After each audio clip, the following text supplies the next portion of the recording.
আপনারা আল্লাহর ওলিদের কাছে, ওলামাদের কাছে যে যান পানি নিয়ে, তেল নিয়ে, কালো জিরা নিয়ে, ওনারা যা পড়ে ফু দেন, সেই গোপন কথাটা বলে দেই, সেটা হচ্ছে সূরা ফাতিহা। সূরা ফাতিহা কোন কিতাবে মুফাসসিরিন ইকরাম লিখেছেন, মুহাদ্দিসিনরা লিখেছেন যে দুরারোগ্য ব্যাধি, কোন ওষুধে ভালো হচ্ছে না, প্রতিদিন 40 বার করে সূরা ফাতিহা পড়ে পানিতে দম করে ফজরের পরে 41 দিন যদি এভাবে সেবন করে, সেই দম করা পানি দুরারোগ্য ব্যাধিও আল্লাহ পাক ভালো করে দিবেন। সুবহানাল্লাহ বিহামদি। এটা হচ্ছে সূরাতুশ শিফা। এটাকে বলা হয় সূরাতুস সালাত। নামাজ হবেই না সূরা ফাতিহা ছাড়া, নামাজ সূরা ফাতিহা ছাড়া হবে না।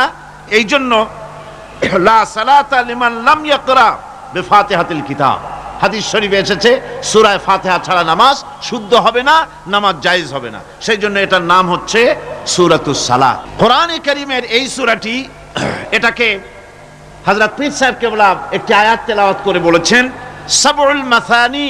এটা হচ্ছে নিত্য পাঠনীয় সপ্তবাক্য, যে 60টি বাক্যকে সব সময় পড়া লাগে।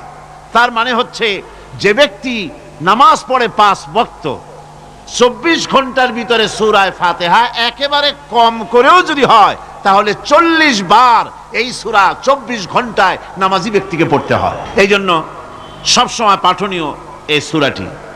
সূরাটি মোট অক্ষর সংখ্যা হচ্ছে 113, শব্দ সংখ্যা হচ্ছে 25টি। এটি হচ্ছে সূরা ফাতিহা। একটি রুকু, 7টি আয়াত।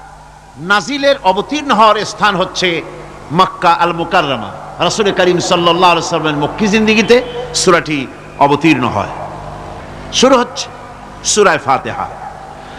আলহামদুলিল্লাহি রাব্বিল আলামিন।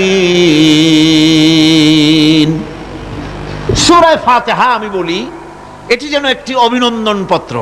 এটি কি? অভিনন্দন পত্র।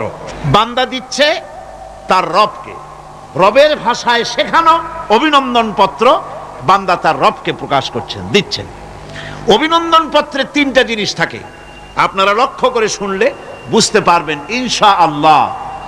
একবার ভাবুন যে কত বড় কথা, 30 পারা কোরআনের মধ্যে যা আছে তার সবটা আল্লাহ পাক তার সারাংশ সূরা ফাতিহায় ঢুকাইছেন।